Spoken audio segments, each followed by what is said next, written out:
po sumugod sa bahay niyo at ipag-away kay Lena. Nalaglag po si Lena sa hagdan, luguan. Nasaan si Lena? Nasa ospital po sa Bernardino. Sige, hintay mo ako sa labas. Pare, paano yung mga bisitang darating?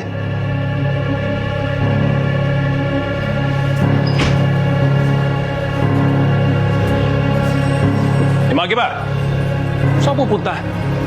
Parating na yung mga taga-NCF na kakausap sa'yo, ha? Kailangan ko lang umalis, sir.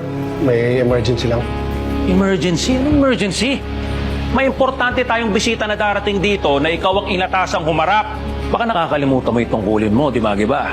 Ano? Tatalikuran mo yung tungkulin mo? Kung para sa anak ko,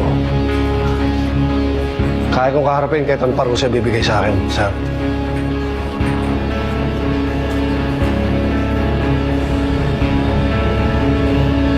Si Tanggol po sumugod sa